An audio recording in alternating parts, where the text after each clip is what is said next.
Sometimes you learn the hard way. I was the normal Aba boy, but I realized that people's perception of me was limiting who I can become. But one of the striking moments was when I made a very huge mistake. I was locked up in police cell. And if you're gifted, you should find a way to balance character and branding. Because when we talk about branding, it is purely character. People don't know that. They say leaders are learners. After I assumed my role as Chief Operations Officer for Frontline Homes, I knew if you can learn how to lead people, you can succeed anywhere. So at the point of pain, that's where growth comes. So the main thing to know is that at this season, what should I be doing? What saved the children of Israel was the savings that Joseph brought. Sometimes your place of relevance may not be in your hometown. Okay, this question is absolutely not in my note, but I just came up with it now. Do you think if you were to be in Abati now? But I will not make it. I will not. If you have way around. The first job is to be in front of your customers. Are you in front of them? If you like, answer Archbishop. Are you selling? Are you don't fool yourself? What are you doing the numbers? Do you understand how to replicate what you've done yesterday? If CEO can open doors for you, answer it. Let me open doors for you. But do the selling. But do the selling. Okay, first of all, when you're building a business, there's a difference between having a profitable business and a sustainable business. Some businesses are profitable, but they cannot be sustained. This podcast is that one podcast that if you are wondering how to start, if I think you don't have anything, that this is one person who I know fully well how he started. But I believe his story will share the rest. Thank you so much. Welcome, Mr. Hi, Obinna. Hi, Nis. Good to have you. Good to have you here, sir. Yeah. Tell me about when you became intentional working on a personal brand. What point did you start being intentional? Okay, so sometimes you learn the hard way. Okay. I was the normal Aba boy, but I realized that people's perception of me was limiting who I can become. It's a lot of stories to share, but one of the striking moments was when I made a very huge mistake. I wouldn't want to go into details, but I was locked up in police cell one time. The issue wasn't really serious, but that was actually a moment where I took a pause to look at who I've become and how far I've come. Because in the city of Aba, I've done a couple of things people don't even know. A lot. Okay. The very first food festival in Aba was hosted by me. We've done set beats, a very good senior friend. We pulled up a lot of stunts, made an Aba concert, and there's a couple of things we did together as a boss and a young friend. Okay, because he was a big brother to me. He is still a big brother to me. Okay, so I make a lot of attempts. In fact, the COVID was the worst one. I was preparing for a festival, a Galeru festival with Abia State government, the collaboration. I have done a couple of billboards everywhere in Aba and Omahe. I'm sure my friends who knows will also remember. And COVID struck. But back to what I was saying. So back then in the cell, I spent 24 hours. And that moment, my life played out in my eyes. I started to cross the T's and dot the I's. And you can't be this intelligent and you are underutilizing who God has called you to be. Anybody who knows me knows that I'm a smart person. And if you are gifted, you should find a way to balance character and branding. Because when we talk about branding, it is purely character. People don't know that. I made a post yesterday and I said that it is high time we stop being fake. Because when we talk about branding, people think it's all about taking headshots, going to the studio, making videos. No. Those things are fake. The real branding is who you are becoming, not who you think you should feel that you are becoming. So I made a conscious effort and I said, I need to emancipate. I need to walk into my glory. I wasn't born for life like this. So I left that place asking questions. How can I get better?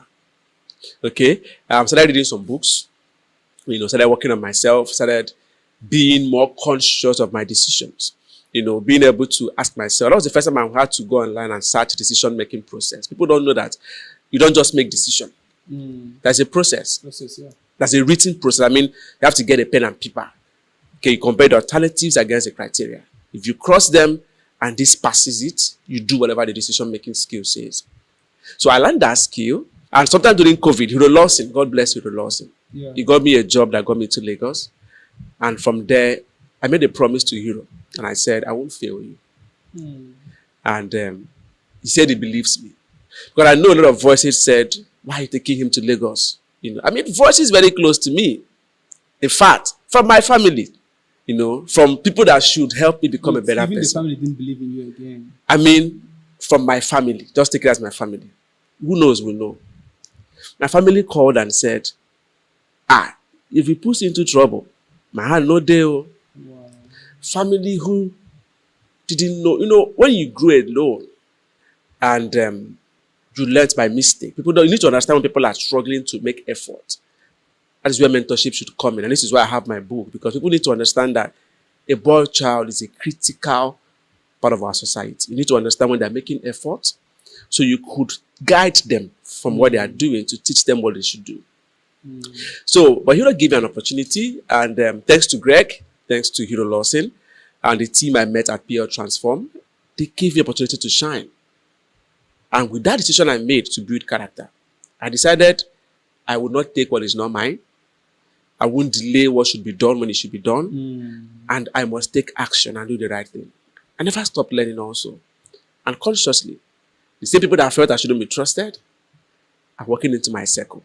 Okay. Because I made a conscious decision. It wasn't easy, but I killed a part of me. And that's why I'm here right now. You just finished a class recently with Daystar. Can you tell us about that and then the impact? Okay, so like I said earlier, one of the bedrock of change is learning. And they say leaders are learners. Okay, so after I assumed my role as Chief Operations Officer for Frontline Homes, I knew, first of all, there are over 4 P's of marketing, or even 7, depends on who's defining and the metrics you're using to measure. And one of the key P's is people. People. If you can learn how to lead people, you can succeed anywhere. Okay, so the Daystar Leadership Academy was a mind-blowing experience. We had Nia Adesonia, Pastor Sam Adeyemi, and a lot of our facilitators who came to share a wealth of knowledge. I was also able to learn what marketing is not from a business point. Going through school and the practical experience are not the same thing. Because so having captain of industries discuss some of these things, was a turning point. So it was a leadership experience, practical one, where we had time to ask questions, and also it was executive course, by the way. So most of the guys there were all A-list executives and B-list executives. So the course was a mind-shifting experience for me, and I can't wait to try that on my team.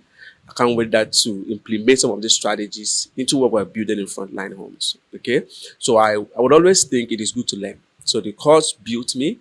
And with my new lifestyle, I don't just learn. I learn and I find where to apply them. Yeah. So, but people are concerned with the economy. Why would you be making such an investment when people are almost conserving the little ones they have? What is investment? That's the question. If you're saying investment, that's the right word. It means that there is hope to earn more. Imagine where I apply this knowledge to my organization. There should be results, and the money will be gotten back. Okay. So at the point of pain, that's where growth comes. Okay. So the main thing to know is that at this season, what should I be doing? What should I be doing? What saved the children of Israel was the savings that Joseph brought for the famine. Okay. It wasn't easy, but they have to. Yeah. So I don't think any wise person should that as a waste of resources. No. It is the best investment to do. Self-leadership and self-development is the best investment to do. So, but for a startup who is struggling in their business now, do they need to focus more on free resources online, or should they find a way to incorporate this into the process, investing and learning? When we talk about startups, I feel every startup should utilize what they can. That's what we call lean. Lean management is cutting away excesses that can be done without. Okay. And with the advent of internet, there are free resources that you can leverage on. You must not start with DLA. You can opt for mentorship. You can watch these podcasts. There are things you could do to learn. In fact, if you consume all the information on the internet, you won't need DLA. Yeah. Are you getting my point? That, yeah? The thing is, what are you suffering for? What are you asking for? Are you asking the right questions? Are you asking the right questions? Because there are some questions that you shouldn't ask. With what the internet have done, in fact, if you don't know what to ask, go to ChatGPT. Introduce yourself and say, what questions should I ask as a startup who runs this business? Do you understand? So the questions are there. So what also DLE also does is networking. Okay, you're able to meet some other people who share like mind and the rest. But start building. If you cannot afford that resources, start with what you can afford. If you can afford, that is somewhere to start from. That's a first step to take. Do you understand? Yeah. Because the good thing about startup is that learn what you can. It's like having a newborn baby. When you have a newborn baby, you have to check if the genitals are intact, check if the head is working, if the toes are there, and if the fingertips are there. If those things are there, we will not have fear if the child will grow. But as a problem if all those things are not there. If the child does not have genitals, we will know if that is male or female. That's a problem. We should fix it. So the information is available online can help you fix the basic things you need. Because sometimes too many information can distract. Okay. Focus on the basic. In tech, they call it the MVP. What was the MVP at this point? Can we focus on it? Mentorship is even cheaper. But if you can't, please go for the course. What I'm trying to say is that if resources, as at the time we are in right now, is a problem, go online. Leverage on those information there. So talk about the distraction people face on the internet. People are coming on IG, but they're having a lot of feed, entertainment, comedy. Just get lost with distractions. How do you handle that? It's called algorithm. Okay. What you don't follow, you don't see. What you don't search, you don't see. That's the truth. Whatever, if you notice something, anything you search on Google might start showing on IG. So what you see on your timeline is the result of what you're asking for. Like I said, you should know what you're asking for. So you cannot ask for blood and see water. It doesn't work. If you also look at right now, if you have a discussion now and you type it on your page anywhere, the next few ads you will see in the next minute will go exactly to what you searced for. So how can you see what you're not looking for? So you mean why you are calling forth what you need. That's what you're seeing. Wow. Do you understand? You are calling what you need. You are calling. I have a man who doesn't even know who Bovi is. Who doesn't even know Sabinos. He doesn't know them.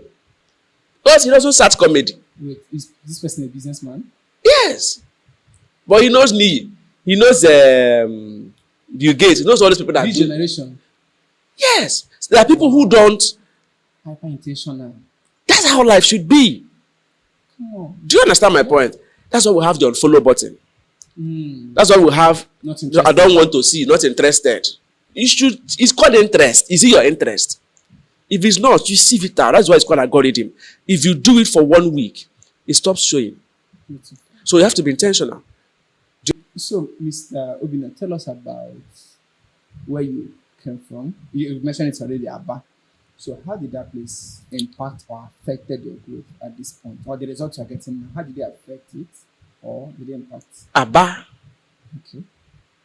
built the resilience in me.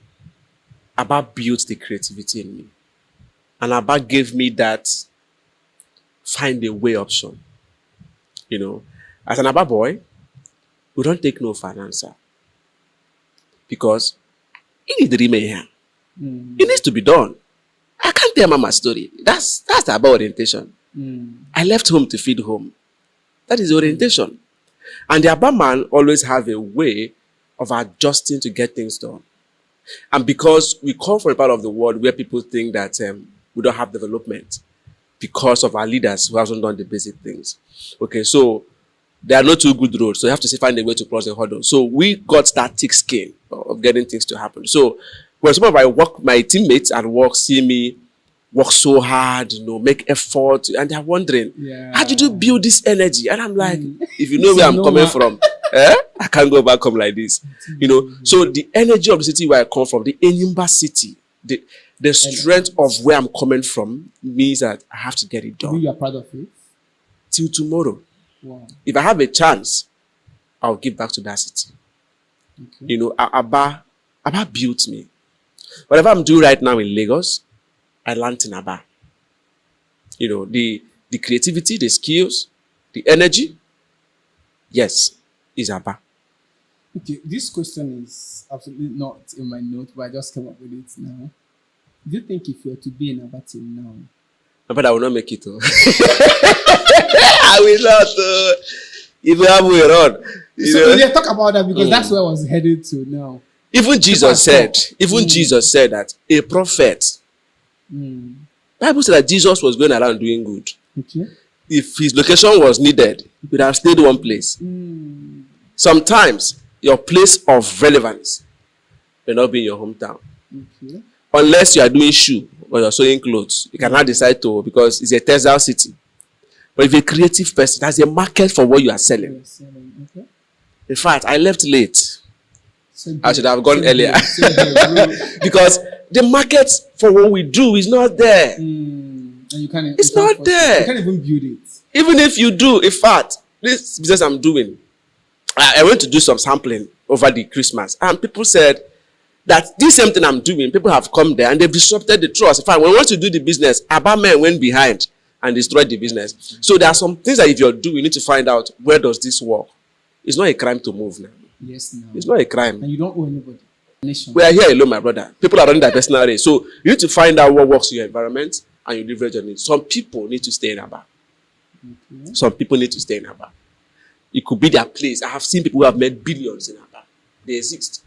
But if you look at your skill and what you do, and you see that the environment I am right now does not allow this to thrive, move. Move. It's not a crime. You could move and come back home. Move. Awesome. Move. As long as you're moving for the right reasons and you know why you're moving. Why not? Why not? Almost everybody here are immigrants. Almost. Almost. Yeah. But the pool is here. The pool is here. Why don't we come here and take our share? You can easily move around from here. Anyway, you can control Aba from here, in fact. Aba is close if you have money. It's far if you're using night bus. But if you have money, it's close. In 2 hours, you'll be in Aba. The problem is that you have money too. What you have determines how far it is. Yeah. So people go to Aba and come back the same day. In fact, in 4 hours, you can go and come back. You can go and, the problem is, can you? So the truth is that if you need to move to find relevance, please move. Please move. Like I said, it's not about the city. It's about what you are doing at a time. Some businesses thrive in Aba. A lot of them. Okay. They shouldn't leave. But for those of us who are in the creative industry, think about it. It's either Lagos or nowhere. Because that is where the spotlight is. Abuja is a civil city now. It's for civil servants. Abuja is boring. I have a boss in Abuja. I have a boss, and whenever I come to Abuja, I'm like, so I can't live here. And when he comes to Lagos, he will say, I can't live here. I say, whoa, two of us, you have a different line of business. I have a different line of business. For what you do, this works. Sir, for what I do, it does not work. So I will call you, you invite me, I will come, I will go home. So it works that way. So you need to find out what you're doing and find out, in my niche, in fact, for some people, right now, they should leave Lagos and go to UK or anywhere else. So you need to know when the time is right to move and what you're doing that requires you to move. Awesome. Thank you. Awesome. What does work-life balance mean to you? Child, apologies to my wife. It's not easy.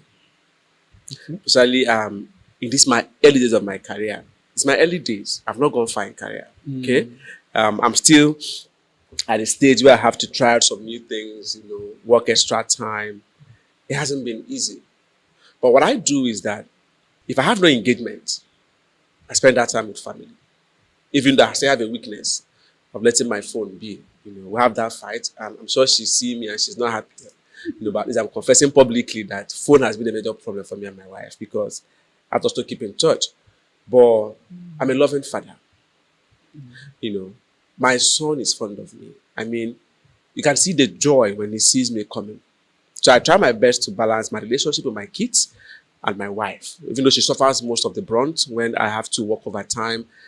I can even be at home and not even be at home. When you're at home or you're not at home, you're focused on trying to meet deadlines, and do other things. But in a scale of 1 to 10, I think I would rate myself 5.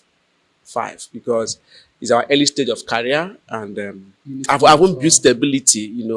There are some things money can relegate for you, but I've not really gotten to that point where I can delegate such things. But right now, I have the best wife on earth. She understands me and she gives me all the moral support. She has given me room to fly, and even as human. But it hasn't been easy trying to manage work and family life balance. So a startup who is struggling at this point, trying to balance, maybe with their wife or their girlfriend, having that, this guilt, am I doing it well?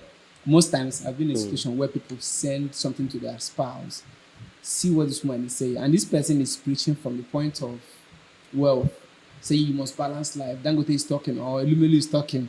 You now screenshot or bring that clip, send to your husband, who is at this very spot in their life where they're struggling. So, what are you telling? Encourage this guy who is trying to balance this up, please. There's already a problem, Okay. because you are measuring life from a different yardstick. Have you ever seen Dangote's wife? Not. Was the last wife, uncle? Maybe just once or twice. I can't even recall her face. So we tell people stories as much as we know them. You don't know people. You don't know people, my brother. Media, right? People let you know what they want you to know. Do you understand my point? So that is where marrying right comes in. Like I told you that people think they know who fits you. They don't know. So marriage is a collaboration. Okay. And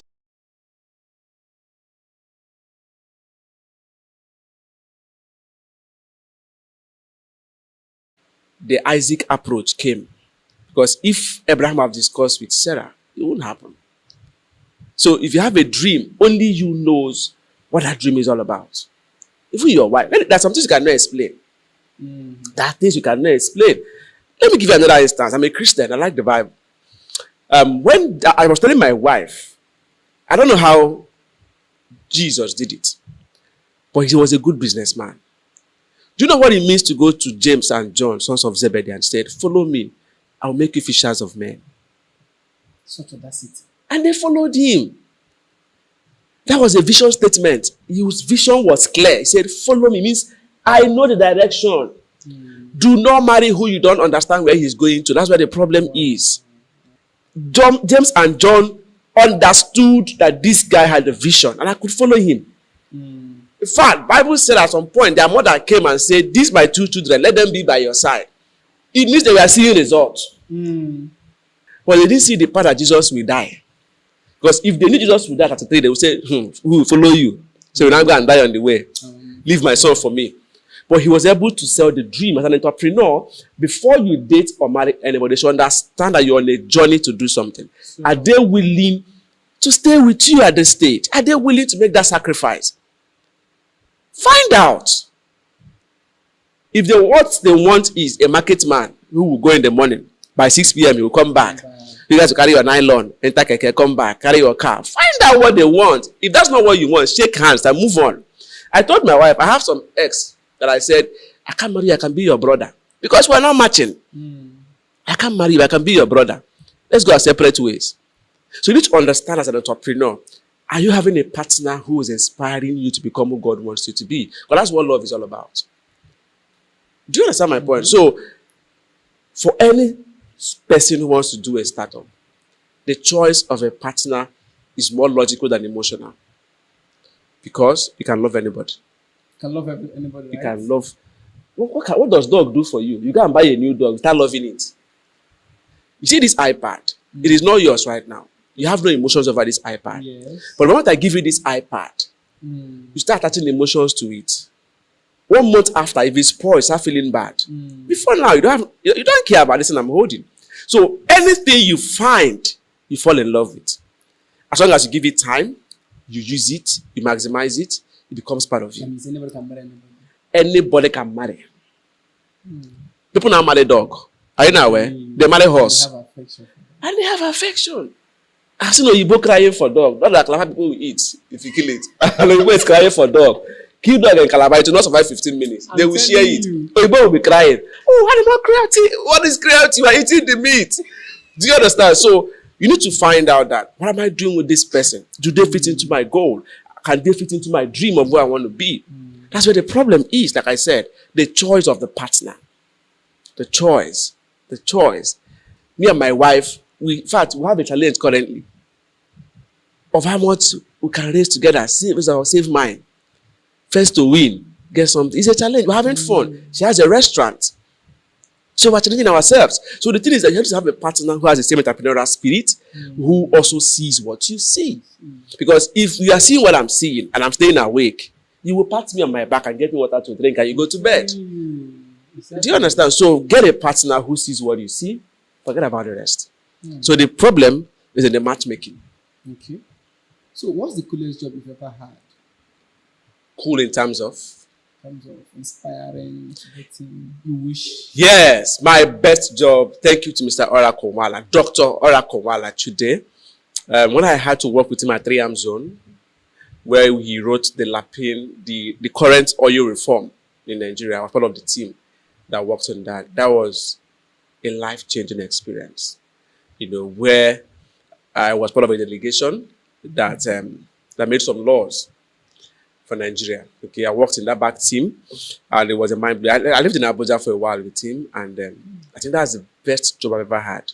The experience, the people I met, and the exposure also. That's part of education. That's what the coolest job I've done. And again, another one was Nnewi, where we had Nnewi Investment Summit. In collaboration with Said Beat, we did that project, and it was also an experience. Those two jobs, I won't forget them in my lifetime. They were beautiful, and I enjoyed doing them. And they paid well. Which is interesting. Don't ask me how much. But they paid well. They paid well. You should say, I feel you are so much inspired. Very much. I'm fired up. And you're visionary. What triggers that? Well, number one is I've come to realize that people like us don't come all the time. People who carry my spirit, we are seasonal. We are many, but we are seasonal. Okay, and I also learned that I should live one day at a time. And I also help anybody I come in contact with get better. That's my new mantra. And I also want to do my best. And my best scripture is Colossians 4:17.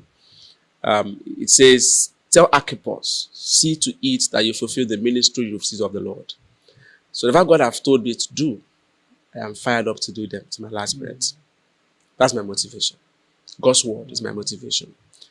I told my wife that, I used to ask her, if I die now, what are you going to do next? I tell her, I make my plans.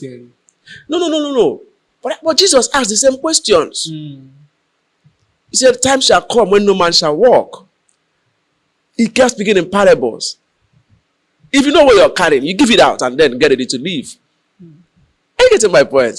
Because we won't be here, but even if it takes, check it. How many days make 70 years? It's not far. If you count in days, it's not far. Don't be fooled by years. Count them in numbers. You are in transition. So the moment you let people you're dealing with understand that I am doing this to hand the baton over, it's enough motivation. Tell her, ask her. I wake my son and I say, we don't do this in this house. He's just 2 years old. I tell him things we don't do in our house. At 2 years. Sometimes my son will keep repeating my words in my house. The same thing I do, he repeats them. I realize that he's seeing me and it's time to photocopy. Wow. So my inspiration is the fact that I think I understand what God wants me to do. And I must do them. And I think it's a blessing. That's what we call self-leadership and self-discovery. That's the first thing. You need to find your ikigai, your place of strength. Find out what it is that you're called to do. And start from that point. Because if it's what God has asked you to do, He will provide resources and everything. So, the day I realized that, I got inspired. Okay. Man, I'm learning from this whole process. Process I get lost on the thoughts. Yeah. I'm big on personal branding. In fact, it's one thing that kicked off last year for me. I was just focusing on how can somebody earn more? How can my personal brand bring business to campiq.media? I'm intentional about everything I'm doing here. I'm not doing this that's why I don't gist. This podcast is not about gisting, talking about girlfriend and relationship or sport. I'm married. We are on business. Happily married. Same here, bro.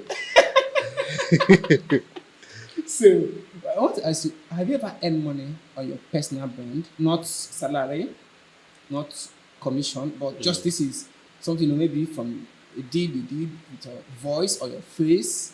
Have you ever earned money on that? Well, we talk about voice and face. Speaking engagements anyway. Yes, I have. But I feel that people don't buy products, they buy the brand. Okay.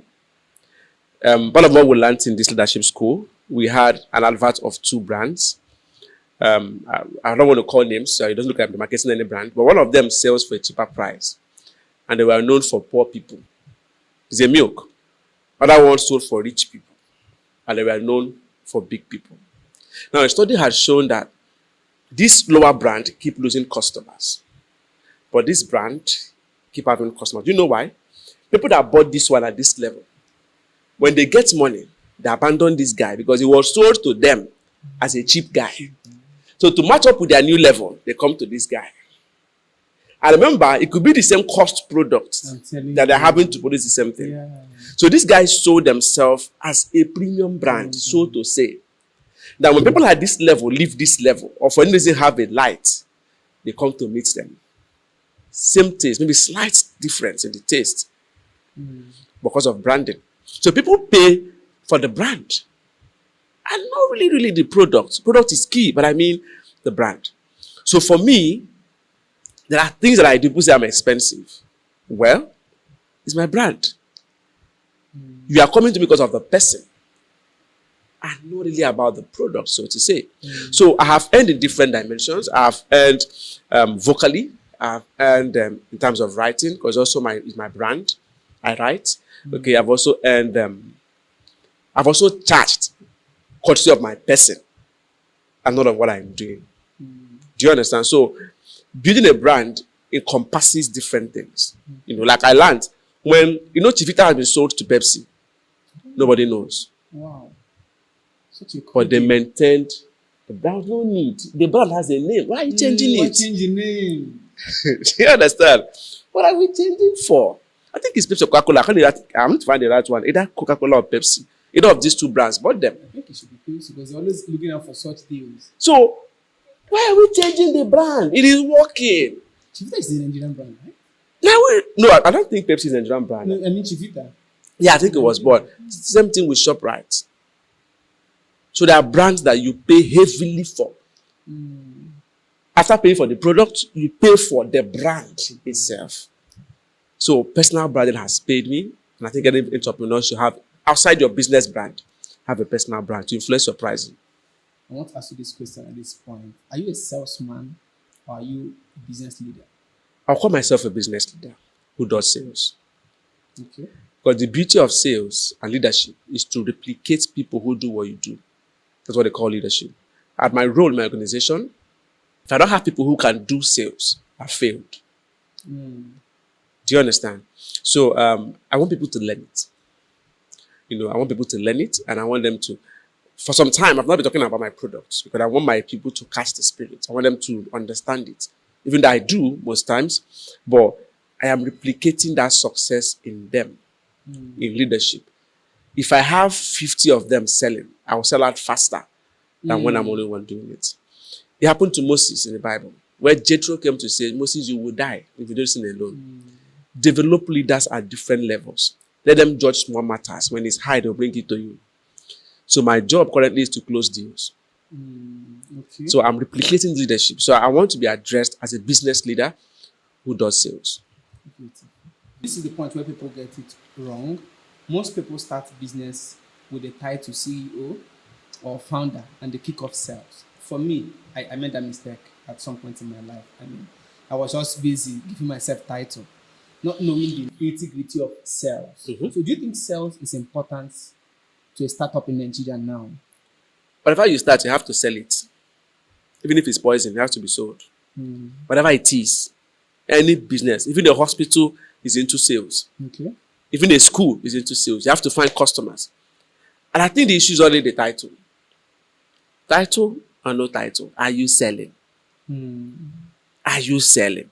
Don't just let the title overbloat you that you won't do the basic job. Are you selling? The first job is to be in front of your customers. Are you in front of them?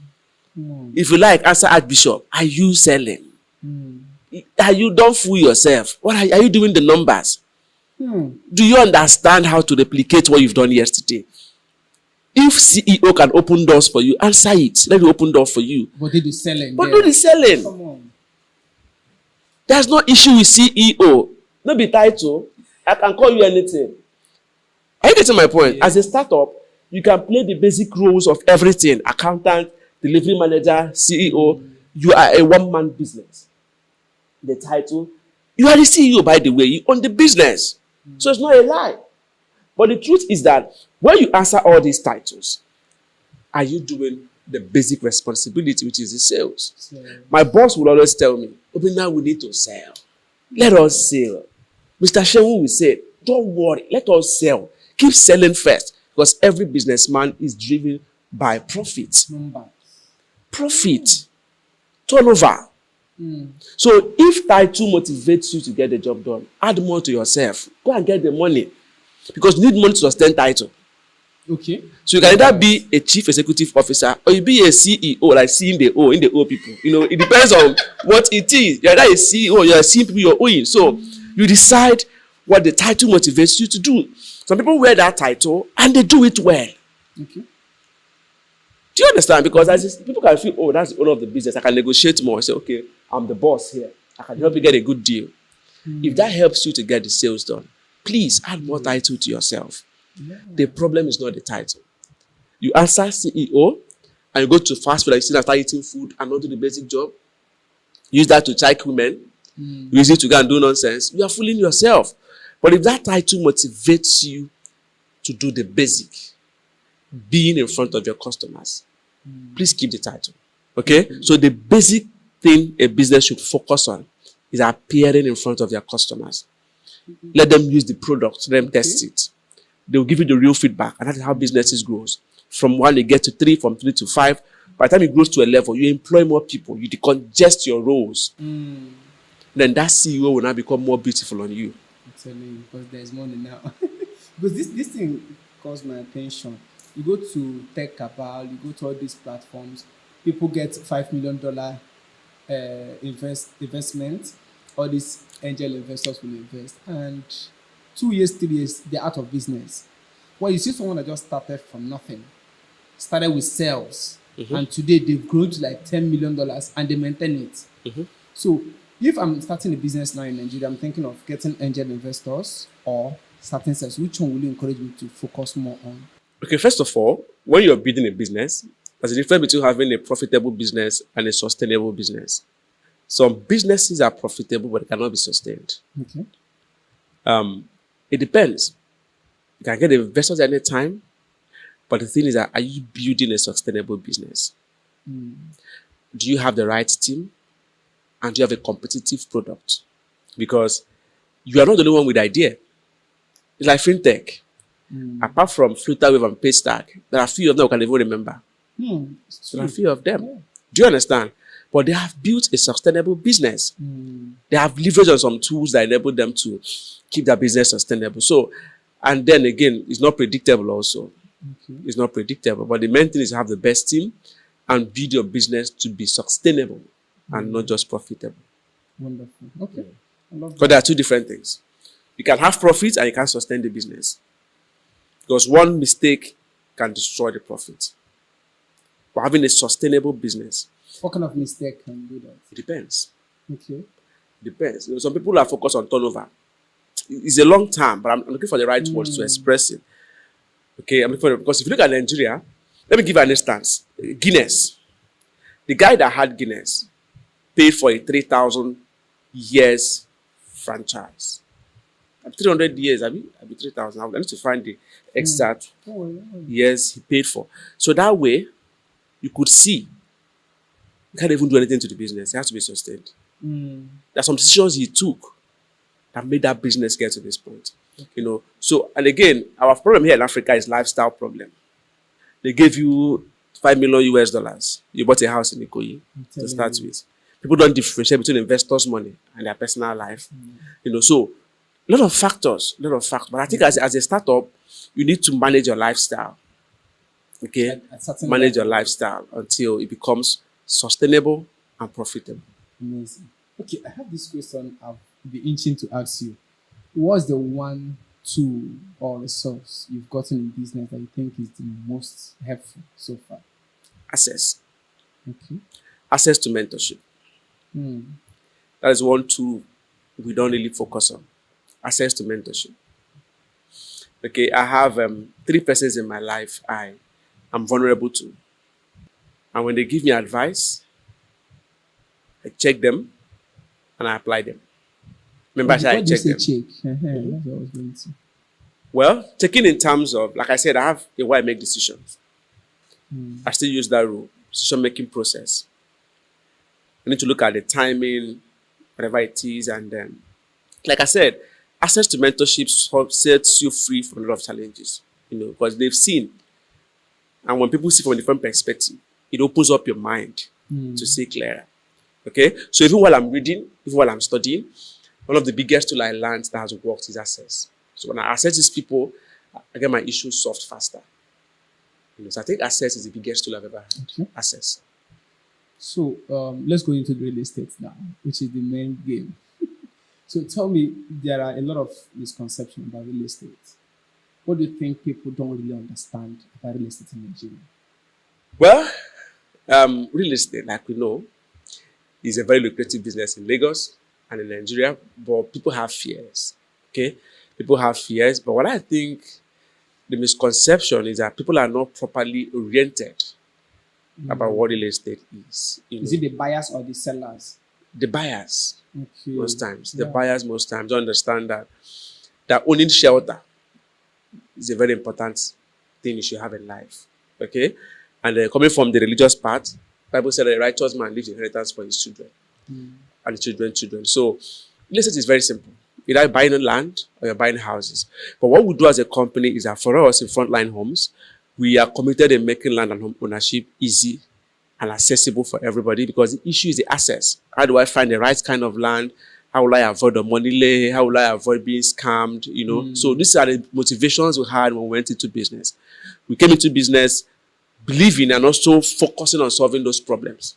Because if you're bringing into a business and you're adding to the same problem, you're not helping the industry. Okay, so we're coming in with a new spirit, and we're here already to solve most of those problems. Okay, like as you can see, we're barely 7 months old into business, and we've done 2 allocations. In fact, we are begging customers to come and take their land. This is how far we want them to start enjoying the dividend of real estate. Those who bought our property sometime in October, they have over 70% profit.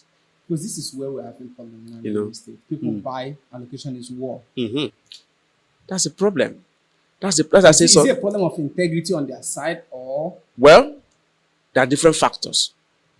Do you understand? Like I said, profitability and sustainability. This is where it plays in. For us, most times, always a situation of overselling. Okay. Now, land has finished. We need to find somewhere else to make up for this. Do you understand? There's so many factors. I wouldn't know.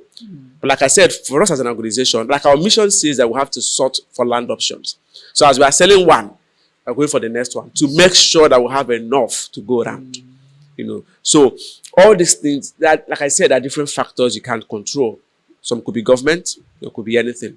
But as a business, we are putting mitigation measures. We are putting measures to help us manage and make sure that our customers get the best value. Are people still buying land in Nigeria now? When I'm asking this for you, are people still buying properties? You should ask yourself, who is not buying property in Nigeria? Okay. That's why you should ask yourself, where is the safest form of investment right now? I'm telling you. Let me also tell you, the other ways to be rich, you cannot access it. Let me tell you. Number 1 is by bet. Your parents, they get money. They don't get. You've already lost out on that one. Number 2 is on your company. Who knows you? Who do you know? 3 is politics. No way. You already know. Sports were over age. Real estate is easy. Okay. It's accessible. Now, people that bought my land in Ato as of 2 weeks ago, 600,000, is now 900 in 2 weeks. In 2 weeks. Which business will give you such profit? Wow. Without effort? Or should I go to what I have in Ketu? Talk about it. Ketu we sold less than 3 million. It's over 6 million naira. That's 100% profit.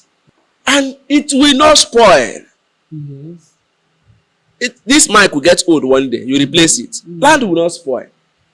In fact, that's a business you will die before it dies. Are you getting my point? So, this is the only way the child of a poor man can benefit from commonwealth. And the issue is that you don't even need money to start. Partner with people that already have integrity, people who can do this business well. This is where blows me away. What do you mean by I don't need money to start? You don't need money. If you join my company today and you make a sale, I pay you commission. You don't have to pay me. Okay. If you sell 6 plots of land today, and I pay an average of 10%, 10 times 6 is 60% of any amount of money you brought in. You're already a big boy. Do you think that market is not well saturated now? This is what we're doing. Is it open or saturated? It is saturated. You find a way, raise your voice. No market is free, my brother. Even hook up, there's no space. This one is hard on me. Even hook up is competitive. Wow. Go to Allen at night. Hook up. You have to hustle hard. 4 chairman will carry you. It's competitive. But more girls are leaving their houses to go and do hook up. I mean, I'm talking about A4. And they believe they will get a customer. And they do what we call guerrilla marketing. They bring the product live and you are seeing it. So the truth is that you need to find a way to show up. How many persons are you prospecting to? What creative ways are you trying to sell your product? There any market to bring today saturated? How many biscuits do we have in the market? People not buying biscuits. Kekenko, go outside. It's not even enough. It's not enough. That's the thing. It's not enough. They say we will just occupy how many percent of the earth. It's not enough. Even in Lekki that you're staying, Naja, this your compound is your space. People are buying land. People are buying. The question is, who is not buying land? That's the question. Who is not buying land? Ask myself that question. Thank you. And then you send me some money, I'll give you a plot. So what's the one networking method that worked for you across industries? Personal branding, real estate. Yeah, brother, this networking thing, somehow it sounds, I'm not a star freak, but I think my personal demeanor is what works for me. I have a way of striking conversations. Number one. And then when I go into a room, I go for the kill, the king. I go for the king. And the game of chess, taught me how to play politics. You need to be quite political to be in business. Anywhere. Politics. Knowing who matters, who to impress, and when to impress. It's a thing. It's a skill. I know you mentioned this in last week for me. Know who matters. Focus on them. If people come to your house, you don't matter. You know who matters? Your wife. If I impress your wife, I'm in your good book. I hope I'm impressing your wife. If I impress your wife, I'm in your good books. Do you know why? If she's not impressed, you tell me that you went out, my brother, I'm not around. Call me next week. Let me see if I can be around. You keep postponing me, trying to win her over. Do you understand my point? So when you come into an environment, understand how things are done there and do it. Eye service is not bad. It's a tool. I'm telling you, it's not bad. Is the boss happy? Yes, he's happy. Now you know, saying an eye service. I've done my part and they promoted me. What's my business? If you do it over time, it becomes a character. You are getting results. What's it? Now you call an eye service. So I'm doing my job. I'm doing my job. So the thing is that understand in networking, understand the key principles, understand what matters at the point, maximize them, and get results. I'm not a very social person, but when I go for events, I get the best from that moment, and then I leave, and it works for me. Okay. So before I go to the other part of the question, I want to talk about your book. I mean, you brought this coffee. The concept is out of the blues. In fact, this is boys' business. I was asking myself, what happened to the boys' business? What's boys' business, please? Yes. Okay. So the book is called The Boys' Business, a book for boys and those who love them.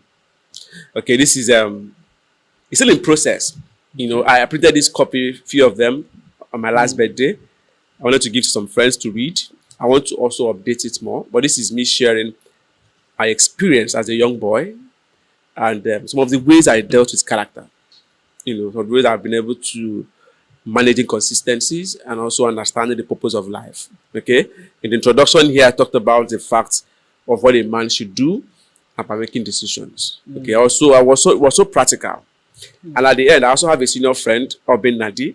She also wrote some stuff on mental health, to understand what it is. On the last part, the afterword, Obin shared the role of mental health in raising a boy child. So the idea, like I told you, is that I want to die empty, and I'm living my life believing that it could be any time, and I'm documenting this book for people to read. Like I said, it's a book for boys and those who love them. So whether you're a boy or a girl, you can read it. Ladies love men. So what age bracket should read this book for anybody? Teenagers and adults, because there are still some adults who haven't found themselves. They've not healed of their past. Okay. That's another burden. And they can read it to teach others. Yeah, because when they heal, they can be better fathers. This is a manual to understand your boy. Okay, I'm sure Auntie Chinwe Akubeze will remember when we talked about this book in 2015. Was it 15 or 16? It's been long. I wrote this book for over 8 to 9 years. Wow. I've been documenting it. I've not yet launched. Okay, but I'm just giving out these few copies. Sometime in April. Okay. Yeah. Okay. So the idea is I don't talk about the boy child like I'm trying to do an NGO. I want to heal the boy child, and I'm coming. Okay.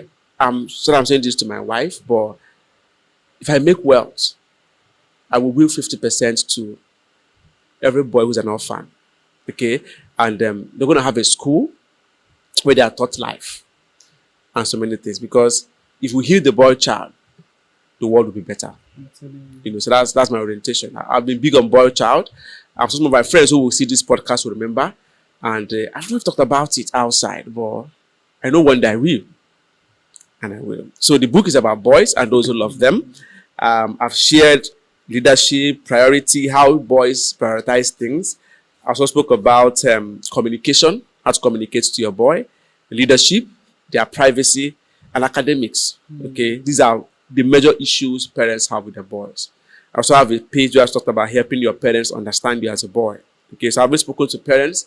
I also have a place where I spoke to the boy child, how to help their parents understand them. Because sometimes the issue is that you can communicate and it's not clear. Okay. So both parties need to understand what clear communication is. Okay, and I'm sure if we build on all of these things, they'll have a better relationship. We need to come back for a podcast for this book. No problem. Seriously, I'd like to have you around. No problem. There's this issue. I've listened to this over time. I masturbated while growing up. Masturbation. Who didn't masturbate? Question now. Because I was going to ask you to include it here. Almost all the guys I know. Don't let my wife hear it. Almost all the guys I know struggled with that. Almost. In fact, it was a guy that introduced me 2006. You even have the date. I wrote it down the very first day I did it. So the guy told me, you're not a man enough.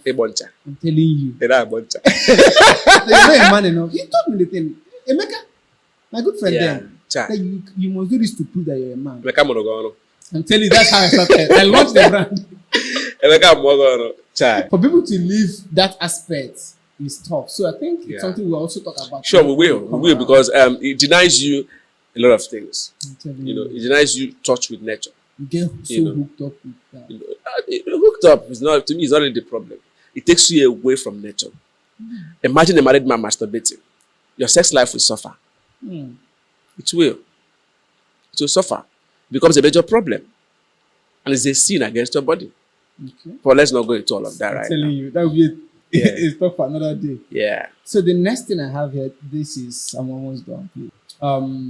Someone is listening now who wants to start working on a personal brand, who want to also earn, and who want to also get their voice out there. What do you think they should start with? Start with self-leadership. Self-leadership. Because I'm big on sustainability.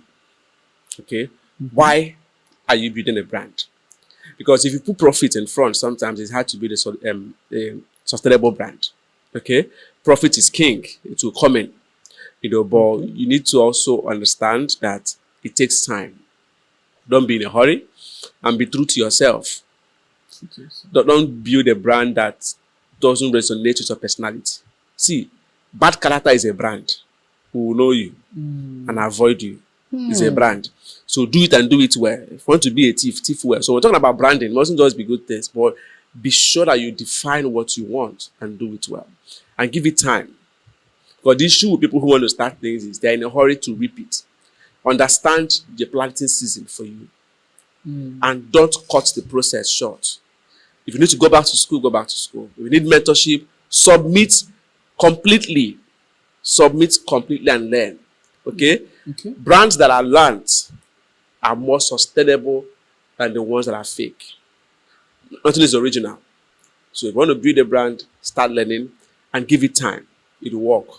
And then don't forget, be true to yourself. Don't let the algorithm determine what you do. Don't go and copy Mr. Nis because he's not doing podcasts. Find out if this is what you should be doing. Then you do it right. That's how it works. So people say they're skilled before Sabinus. They've not made money. So you need to understand, am I born for this? Or am I learning the right way? Because kings are born and kings are made. Because the king that is born has to be made. Somebody has to crown him. The one that is made, they gave birth to him. True of us. So both worlds are the same. So you can be born into it, can also be made into it. You can learn it. So while learning, be true to yourself. I'm very big on that. Be true to yourself. That way, you have a sustainable brand. What one question you wish I asked within the process, and what will be your response? Well, the question is, not really a question. My plans for the future. Okay. Yeah. I want to retire at 45. And I want to be remembered for one thing. I want to be remembered as the man who had a bounce back and a man who built his city. And I'm going back to Aba. And I'll be a blessing to that city. And my plans for the future is to be the next governor of Abia State when I retire. Not for fame, not for power, but to set a model of what leadership should be. That is why I'm big on leadership and being true to myself. If I can do that, I'll be grateful to God. Those are my plans. Let's see. Why do you make it sound so emotional? Because I think life should get better at every stage. Go to Dubai. They're intentional. When are we going to start being intentional? See, I was born in Aba. And this is why I remember Jesus and Nazareth, because he was born there. And it was exceptional. And I'll put that city on the map. Wow. That's the goal. Awesome. So, thank you so much, Mr. Nis. Thank I you. really appreciate your time. Thank you, Nis. It was a very good time. Let me also say this, please. Okay. Allow me. Just please pause this video. I want to take this time to thank my wife for being patient. Okay. For being patient and for loving me. I'm not easy, but she loves me tirelessly. If I haven't married my wife, could have been dead by now. Then she brought me good luck. The day she stepped into my life, a lot of things changed. Maybe I should tell her right now that I love you. Thank you. Where's my wife? I have built a very good brand. I don't have a lot of followers online, but anybody I connect to, I drop a message to. It's so wonderful that when they check my profile, they respond to me immediately. I don't know. Who told you can drink coke and you will not do? Why do you have to do it?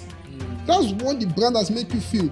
I was on To Go then. I love To Go so much. I was trying to like build my star on To Go. I want to build my star. I want to get ultimate. But I was like, you have started using that CCC's app. They would show your soul to the devil. Do you understand? And which then I was scared. Then now I'll be like, what kind of nonsense? So, AI can never take away anybody's job. AI take away your job. AI can only give you free time out of your job. Okay. So if you have 7 hours that you're using before, AI want to give you 2 hours. Use 5 hours to do other things. Use 5 hours for work-life balance. Use 5 hours to rest. Yes, the people that create trends are the people that eat the trends. Not even you that jump on the trend. Just right, they're just selling, and they're being too salesy. They're selling, pushing it on their WhatsApp status, on their everything. If someone just migrated from one business to real estate, they change everything they are doing to be buy land. Do you think there's a way they can do that and still get attention? Okay. Hello guys, I have one of the best when it has to do with marketing and someone that is so intentional about the content he's putting out there. It's someone I met February 2023, right?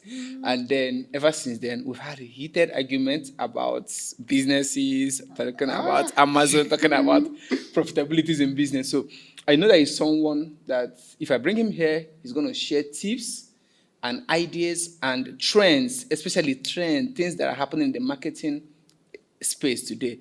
And I believe he just mentioned something very profound behind the scene, and I want to pick from that moment. So, welcome, Mr. Samson Abeze. Thank you Welcome, very much, sir. sir. Welcome, sir. Thank you for having me. And it's a pleasure to be here, although. So, coming to a place like this, most times I don't really go out. So, anytime I see an opportunity like this, I just grab it. So, that's how it is. So, it's a privilege to have you here Yeah, today. it's a very, very good one. Like, So- to say thank you.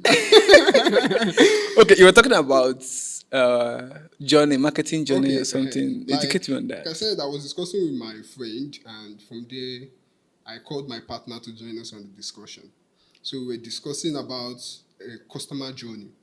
When I started marketing far back 2019, the digital has actually not entered Nigeria so much. We are still like one leg in digital marketing, one leg out. We still believe in our normal traditional marketing. And the customer journey we were taught is physical customer journey, in the sense that I meet you in the store, I talk to you, you buy the product, then you go. That Okay. is the way it ends.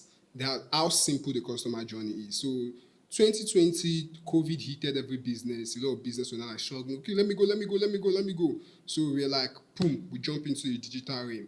And that way, we now have two customer journey, which is the physical journey and the digital journey. And that was so fantastic. A lot of people still believe and still live on those two journeys.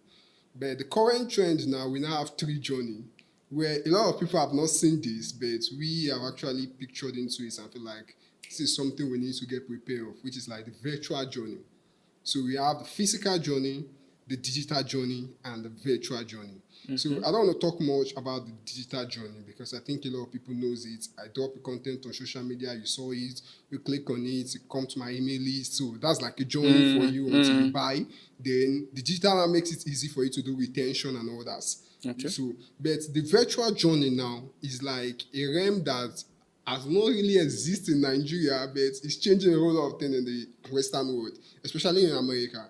The younger generation now, they play games a lot and they play virtual games. Don't you think that there's something going on in that virtual world? I mean, thing is blowing up. I see accounts. I first got on YouTube more. I see people playing this game and take hours and hours. And So I just feel some brands are like capturing things there. Like I was in class yesterday, then one of my lecturer said something so interesting. It was like his son called him that, "Daddy, I need to buy BMW." 8 years old boy. So all of us are thinking, BMW, 8 years old boy want to buy BMW. Then he told us, crazy, the BMW is just $2. So like $2 for BMW, where I want to get it. None of us actually think beyond the normal, the physical and digital world. Then he now opened it further that what the son want to buy is BMW as a car race game. So I was like, if BMW can capture this 8 years old boy, this 8 years old boy is disturbing the father for BMW. wow. A virtual ride, somebody that have not ever seen BMW before. He has not touched BMW car before, like in physical. But he has been using it in the virtual realm. If it comes to the physical realm, what do you think the person will do? If you ask him what kind of car do you want, just say, I just need to go for BMW.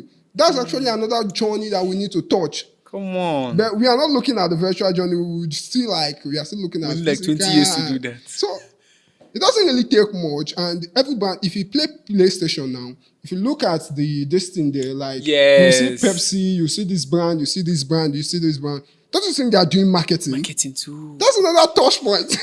Jesus. So it has gone beyond the normal Digital social media, space. and virtual reality has come to stay. And AI has come to stay. So since virtual reality is there, people are playing games. And the future of this world are playing games. And people spend more time there. They spend more time. They spend a lot of time. Like, I can't, on Saturdays, that's what I do all my life on Saturdays. Okay. I pick the pad and play games. And sometimes when I play the games and it seems like go back of the post, you see Sony. You see different brands advertisements. Wow. As a game, you might think is nothing, but subconsciously marketing sticks. So that's another thing. So the three journey has come to stay now. I think brands should be looking out for the virtual journey now. Virtual journey. Because the next people that will rule this world, the next people that will buy from them are actually spending a lot of time on the virtual reality games now. So, but how can we catch up with that in Nigeria? Because now we don't have access to those programmers here. Games are being programmed abroad and then dump on us. When we thought about the digital world, we thought the whites knows more than we do. Until I started working with some UK clients, work with some US clients, then I get to understand that they really doesn't know all these things. Most of these things are just built by them. They don't really know how to use it. Come on, say that word. Yes. Most of these things are built by them. Like when Binance came into Nigeria, Binance is doing well before. But when it came into Nigeria, they never believe what they have can actually do what they are doing. Until the Nigerian guys are utilizing it, making use of it, stretching the app. So they were like, wow, so we can do this. Before the Nigerian government, the way these people are going, they will cause a lot of issues. They have to ban them out. So that is just how it is. And we have a lot of virtual reality developers in Nigeria. A whole lot of them, just that they are not thinking game could sell. Okay. I just think they are not thinking game could sell. And everybody is all looking at, I want to build software, I want to go into fintech, I want to do this, I want to do this. Why can't you create games? Want to go and raise fund. Why can't you create games? If you can't even create games for people to play, or create something around the virtual reality where it's that. I think a lot of real estates have started using it, whereby you come to this thing, they don't have to take you to the site. They can give you a virtual reality zone so that you wear and you see the site. Makes sense. So that's another world entirely.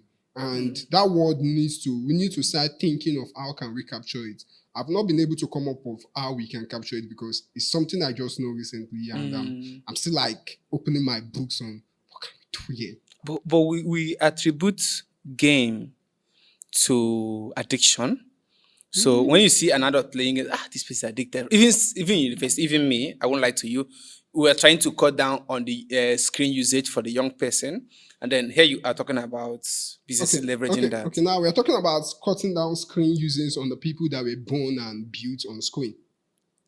Screen usage are for old people. If you tell about the older generation, stop using screen, I think they might hear. Not like I have a baby boy. Every baby boy now, the mother actually bought a tab for the baby to live on the screen. Okay. So, and if you are not even on the screen, your parents might look at you, what are you doing? You are not there. The world is going here. We are born and built on the screen, and that is where, I think that is where the medical people will now come up on, okay, these people are now like on the screen 24/7. What can I do for them? So, but I have a couple of coaches who are hitting against it. Don't buy phone for you. I'm telling you, I have a sister who, she has 2 children now, less than 5, 2 of them. She doesn't believe in devices. They don't even watch television. They don't have tablets. How would the child grow? She is taking them back to the origin. Okay. Water this plant. Take your, what do you call those, image book. Okay. Read stories. Connect with life first before virtual. I mean, the way she's designing her children is to say, before you get to 10, you master these things first before going to screen. No, one thing about it is that the world celebrates kids when they do things more than they celebrate adults when they do things. And the world celebrates adult as a female more than they celebrate adult as a male. Okay. So if you have a male child and the child could not able to like do something extraordinary at a very young age, he might struggle with it when he's going older. There are some things some little people will do and they will praise them. They're like, I've done this. I'll be like, nobody's seeing you because you are an adult. They expect you to do it. Okay. But when the kids just pull up this pouch, they celebrate it. It's like, you pull up a pouch. But an adult has been doing it for long. So I just think, and the Asian kids are brought up to create things, to build things. So that is why we compare ourselves with them. The American kids are brought up technically do things, but we are brought up to use things. We are brought up to consume. So if the world is now telling you create things, why stopping them? If the kids can actually go ahead and create things, let them go ahead and create things. You can only minimize the time for them because they are still kids. Make them understand there's a time for you to read the Bible, and there's a time for you to take water. There's a time for you to go out and meet 1 or 2 people because you need connections beyond your tabs. Okay. And there's time for you to like press your tab. So you mean they need balance? Yes, they need balance, but restricting them from that totally, I think is wrong. That's the new word. We should adopt the new word. Yes, adopt the new word. You can't run away from it. It's just like when social media came, every church will tell you is the devices of the devil, is the devices Come of on. this. Until NSPPD, or what's the name? Picked up Jerry. Yes, Yeah. until Jerry is started picking it up and everybody was seeing boom, boom, boom, boom on it. That's when they're like, oh, follow us on this, follow us on this, follow us on this. I'm like, what's going on here? So we should not wait until we see success around something that has future. Like I said, I saw the virtual word and something that a brand can actually pick. I started doing my research on it. If I could get a final stand on it tomorrow, why can't I sell it? Okay. Why can't I make money from it early stage enough before it's become rampant in Nigeria? Why must it become a trend before I can jump on it? And you know those early risers will always win it. Yes, the people that create trends are the people that eat the trends, not even you that jump on the trend. But most of the time, we feel jumping on the trends makes you the king. No, it's you that creates the trend. But the trend always feel weird to start. It always feels well. Yes, most times it's not always. There's no supporter. Nobody supports his startups. Nobody claps for his startups. When the child started trying to work, nobody screamed until when he started. Oh, don't start. We celebrate victory, not process. Okay. And Nigeria now make it even far worse. That the process is like daft. Even if they see your future is clear, your process is for the fact that there's no money showing forth for it. It's nothing. You're gone. That's what Nigeria now makes it, because everything in Nigeria now became transactional. It makes us understand that you need to have money for it to have voice. You need to have money for it to be good. You need to have money for it to be this. If you do not have money, you are winch. They refer you as something else that does not even exist. So if you can start, allow them start. I wish I code early. Okay. I wish I started coding very, very early. And it would have been nice, because a lot of things that I will see, marketers will always see problem. But we can't create a solution for the problem, because the recent solution now, it requires it for you to like create things, do the coding and all that. So we now have to okay, who can we sell this idea to? We can we give this idea to? What did you think we can do on this? And most of the time, the people you are telling are not even seeing. They are not seeing what you are seeing. They'll be like, this cannot exist, this cannot work. But you that is in the market, so if you go to the market, you know what people are saying. There's somebody that is inside his house, pressing system will tell you, no, this cannot work, this cannot work. But you but if you can create this thing, you see the thing first time, you discuss with the person first time, the person tell you, yes, this is what I'm passing through. You can just go ahead and just do the creating. So I think coding should just be like a normal skills for everybody. Okay. Because it's like the new word. It's like you learning how to press your phone. Wow. So yes. I need to go learn how to code? You might not do it now, but I'm actually talking about the kids now. Kids, okay. Because the kids can just start coding now. They can solve a whole lot of problems for themselves. They can make life easy for themselves. They can a lot of things. So restricting them from that, I think is wrong. Allow them jump into it. Just that what you have to do is to tell them, no, teach them work-life balance at the early stage. Because from what I'm saying, I mean, I read an article sometime when, what's his name, Warren Buffett visited Bill Gates' parents. So they had to go and call Bill Gates from where he was coding. Warren, he said, the richest guy in the world is here. Come and meet him. He wasn't interested in meeting him, but actually came out. So this guy that was addicted to a screen created a device that we're using all over the world now. And you're preventing your child from being addicted to the screen. No. You don't understand? No, what they're doing now. Yeah. Restricting a child from being... This guy in the 70s, 60s was hooked up with the screen. Yeah. Trying to crank out something. And today we're using Microsoft. And then you are now preventing your child in 2024 from using that screen that someone used 40 years ago. So what will the person now be in the next 20 years? And the person should not even go to, what's the name of Bill Gates' own. Because Bill Gates' own is Bill Gates using C# and the C code and all that. Okay. Python now makes it things a whole lot of easy. ChatGPT even makes things even very much easy. AI makes it very much easy. If the kids can actually build something for the virtual reality now, for the virtual, because the virtual world will come and it will stay. For the fact that generative AI is staying, the virtual reality will stay. Siri has come to stay. Hi Siri, hi Alexa, they have come to stay. Yeah. These things are voice stuff that is going virtually reality. And if you notice, Apple creates their own glasses, virtual reality.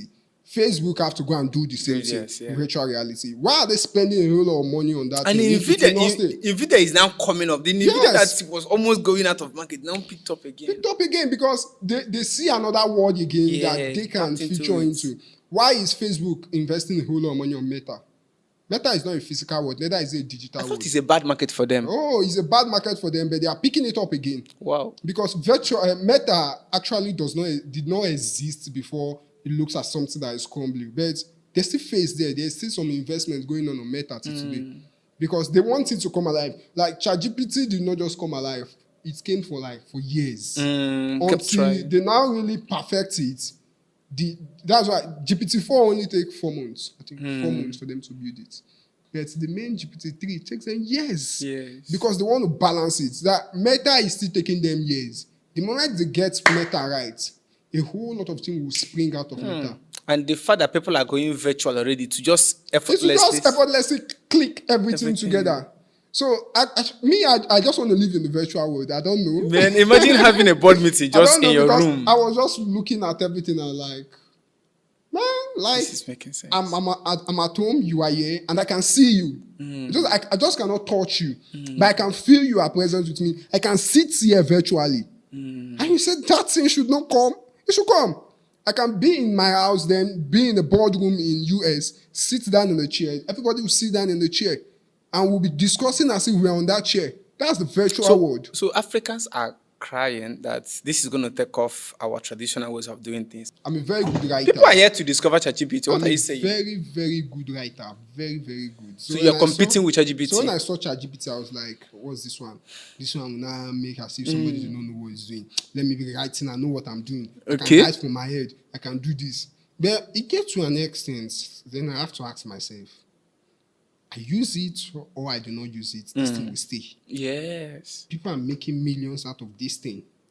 Why will I have to use 1 week, 2 weeks to create a research that I can do for 2 days, 3 days? Why? I have to ask myself that question. Why? Who will beat me if I use it? I'm telling you. Nobody. No person. Even the world expects you to use it. That's how crazy it is. I was at work and my MD just came and said, something we need some articles on this, on that. We need 7 articles. Something I've never said before. I don't know who told him about something related to AI. He said, I need 7 articles. Can I get it tomorrow? On the normal norms, who will tell you to write 7 articles and expect to get it tomorrow? But because he wants you to go and use that AI to bring it out for him. Because just tell the AI what you want to write. AI will give you. What you just have to do is to edit it. You don't have to be a writer. You don't have to be an editor. Good. Edit it to suit what you want. Give it the voice you want. Then take it and post it. That is all. Why do you not have to think the concept? Okay, the concept should be like this. This should come here. This should go here. This should... No. But do you think people will still be willing to read more? Now people are using AI to write books. Okay. Would the other person at the other end of the spectrum want to use it? Because since I know this guy is always using AI to write things, I need to read it. Okay. This is where it now... personal branding will come to play here. A lot of things will come to play here. You understand? I love that. I have seen you write for years, and you now write with AI. When I see an AI write, I know. And when I see you write, I know. Because you have a voice. AI can give you general words. But when you are missing out of your voice, I step back. If I'm using AI to write, people that are using AI can easily predict this is AI. But when the AI is carrying my voice, you still enjoy it. Okay. That's where my brands now comes to play. The big brands that we think, they are using AI. Almost all Coca-Cola research now is AI. Who have that time? When machine can do it for you. And you're not struggling. You're not struggling. Why are you struggling? So your personal brand will have to play there. You have to now tell yourself, I have a voice, this is my voice, these are right. Okay. Like Professor Ekekwe writes a lot with, and anytime you make it as an example, he brings this back to Nigeria. He talks about Ovim, he talks about the Eastern culture, he talks about the Igbo culture. And does it mean Prof don't use AI? I doubt that. Prof will not tell me with all his busy schedule, he have time to chunk out more than 17 posts a day, 10 posts a day from his brain. I doubt that. He used AI, but he make the AI looks like him. So AI will actually work. So there is artificial intelligence and there is authentic intelligence. That is the human plus the AI.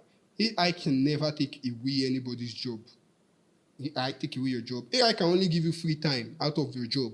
Okay. So if you have 7 hours that you're using before, AI want to give you 2 hours. And use 5 hours to do other things. Use 5 hours for work-life balance. Use 5 hours to rest. Use 5 hours to do other things. Something meaningful again. That is what AI will just do. AI will never take away the job of a professional. Except you don't know what you are doing entirely. You are just on the company, just pressing.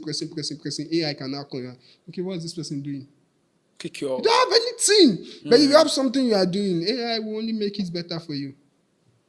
That's just it. AI, people will still read content. People will still read. Okay. The time is coming whereby even the video contents might likely not even work again. Come on, explain that to me. That's hitting me hard now. I'm just thinking far. I'm just thinking far. Because if the virtual world should come, why did you need me? When you can replace me like a baby. Okay. Like you can virtual me. I can even be at work and my virtual We'll be walking will too. be working too. I'm just thinking, thinking, I'm just looking at the virtual world, how sweet it will be. Because yesterday my imagination was just there. So I just like sleep here because I was looking at the virtual world and like, if this virtual world will come, can it duplicate me? I'm just thinking, I've not seen it before. Can they duplicate me? Can they have me here doing something else? Like, can they have my brain just replicate my brain to be doing something else when I'm doing something else? Okay. I'm just like, can we have Bill Gates 3? Bill Gates is dying. Can we still have Bill Gates as a virtual man? Oh, come on. Because Bill Gates has actually not given us Oh. whole. He just build and he decided to rest. How many people has he trained? Can you train other people?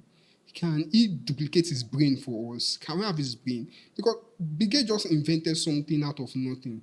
And today we cannot do without Microsoft, whether we like it or not. In the office world, in the corporate world, we are on Microsoft. Other people are building things, it's not working. Window will always be window. Microsoft will always eat from that man. I need that brain. So I was just like, the virtual world. Imagine having Steve Jobs still alive. His still brain alive. still working. His brain still working. Like, if I can see Steve Jobs and tell him, how were you able to do this? They fired you, they bring you back. How do you go to the market? Like, a whole lot of things that I really want to ask, but they are not there. Like, Dr. Miles just died and the brain died.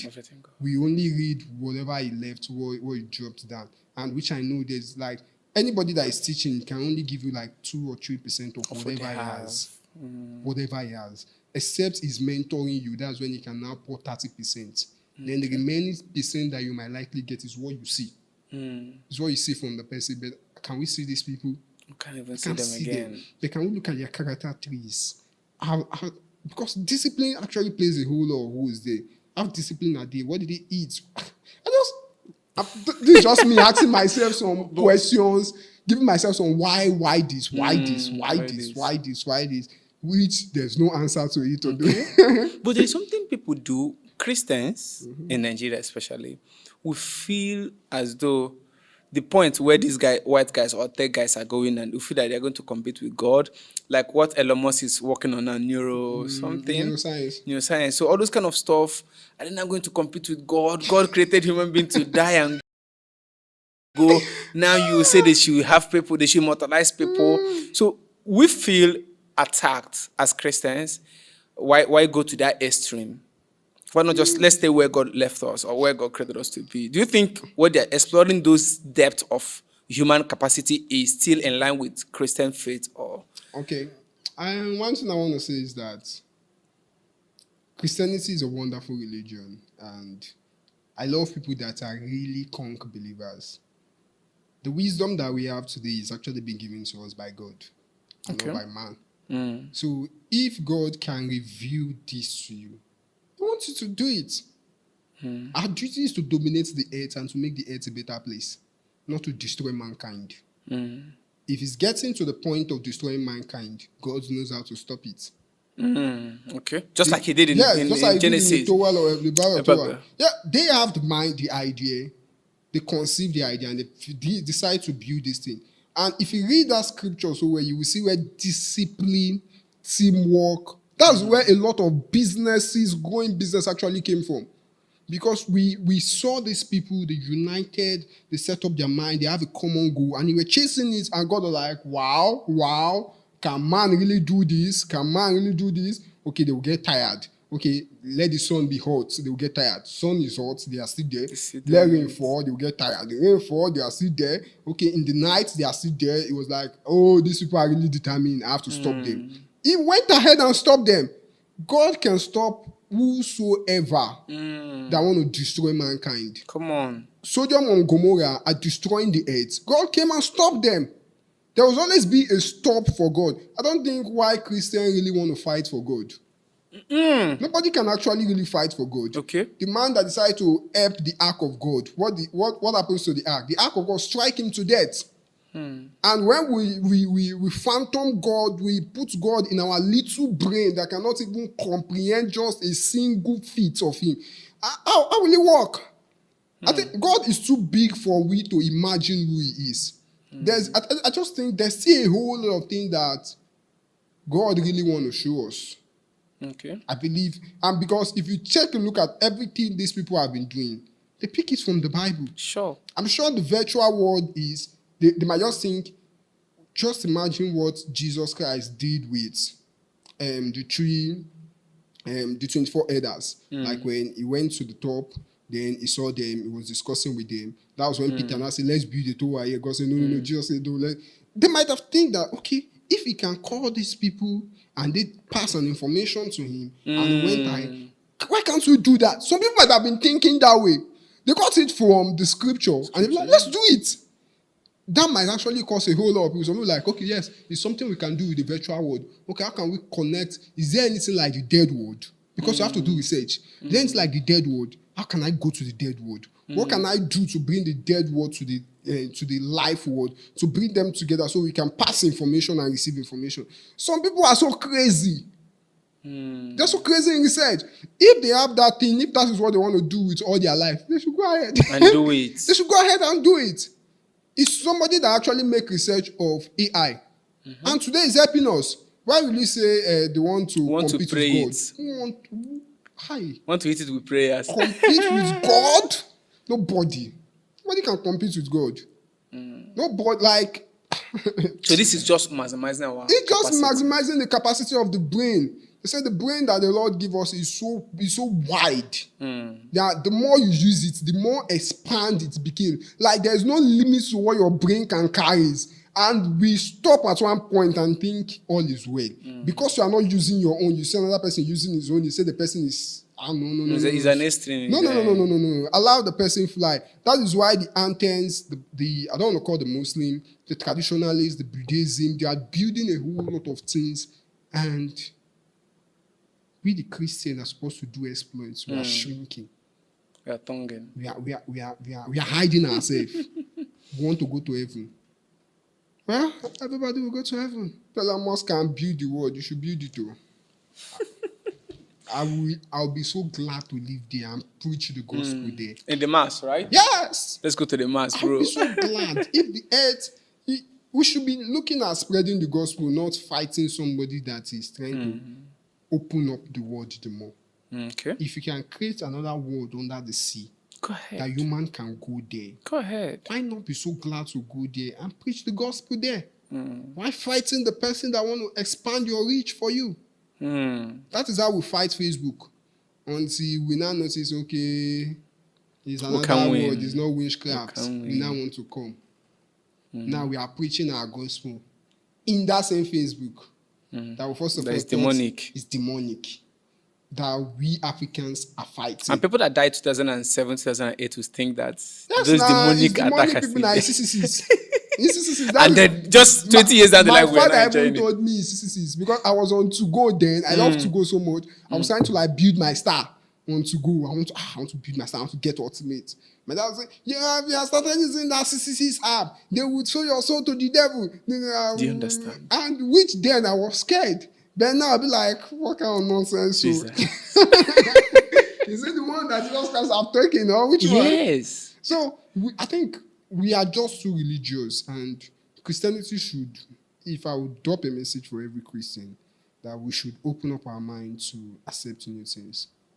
Since the thing is not against our faith, until the thing insults who we are as a Christian, that is when we should fight. Not fight a research that is trying to make Life better or expand the world. Like people say you have to have a physical Bible, not a digital Bible. People still say that to you today. I still use my digital Bible. I mean, no, people mean you should have your paper Bible on your table, that this one is digital. It's Africa. It's Africa. Come on. No, Africa, we don't want to leave our past. And I don't think we should leave our past to do.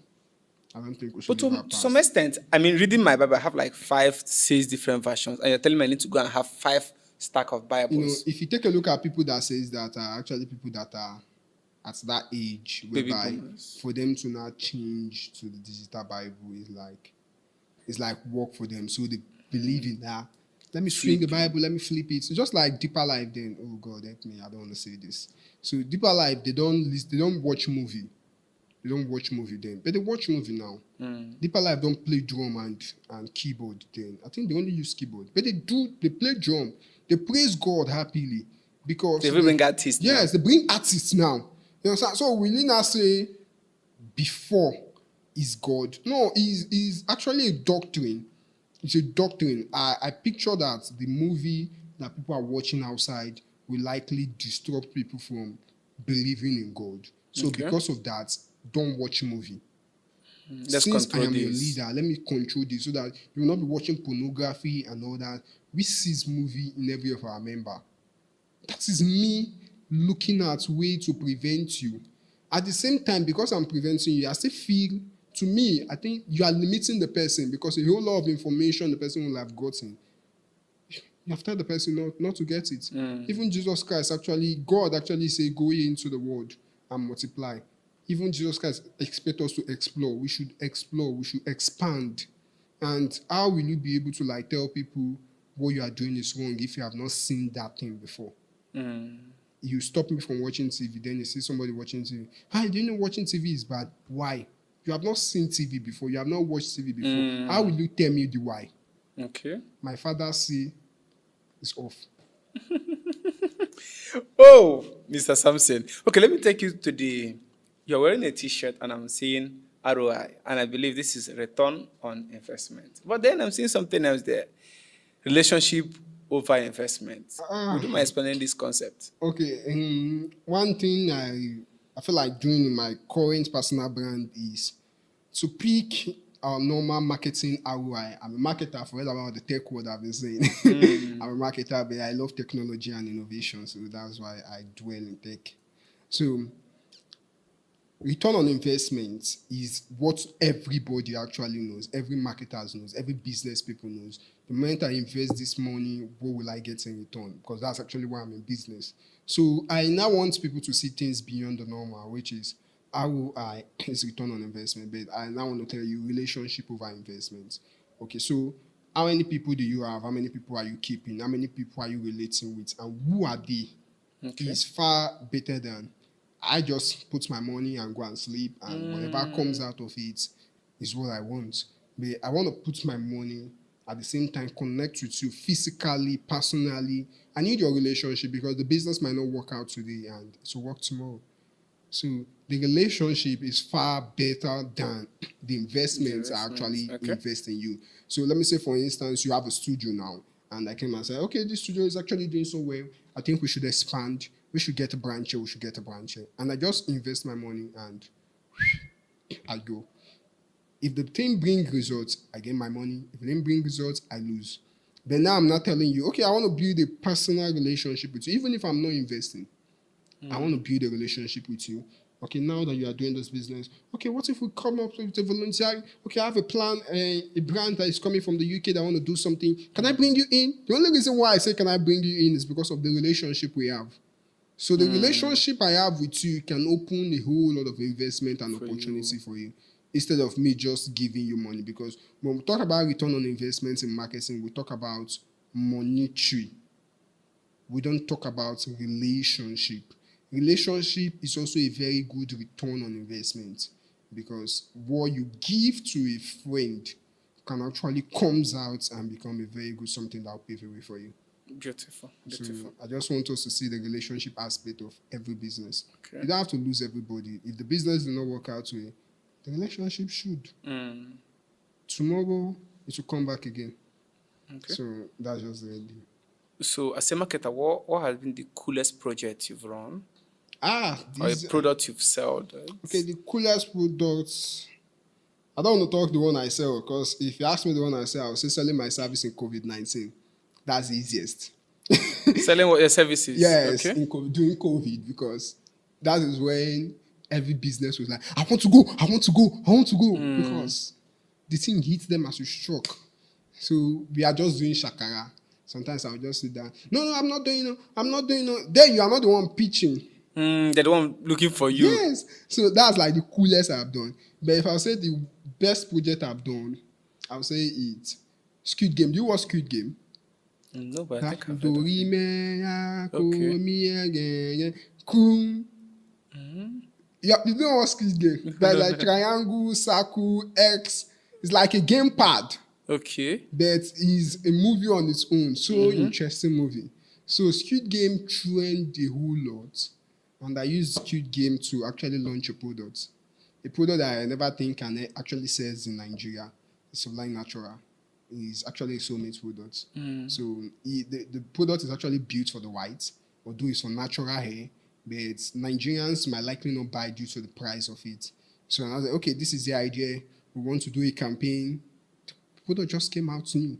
We want to do a campaign. We'll bring everybody into a box in a WhatsApp group. So we'll play the Squid Game. I'll drop a particular thing. The people that respond, the people that do not respond. In Squid Game, they'll kill the person automatically. But this one will remove you from the group. So the last person that actually now finally win the game will go with this prize. I think that was around 200,000 or 300,000. That's the prize. Which year was that? Hmm? Which year? That was 2021, I think. Okay. Yes. So now, like, but for you to enter this game, you need to buy 1 jar of Sublime Natural. So just one. So I have about 2,000 plus people that came in. So let me just say 2,000 people. Let me know because I can't get the number. So 2,000 people is like 2,000 pieces. If you split it, it's like about 20 or 30 something cartons or 40 something cartons. So just in one campaign. So I was like, what? This is sweet. So I think that was like the coolest project I have done because it requires me to think and see the trend, jump on the trend.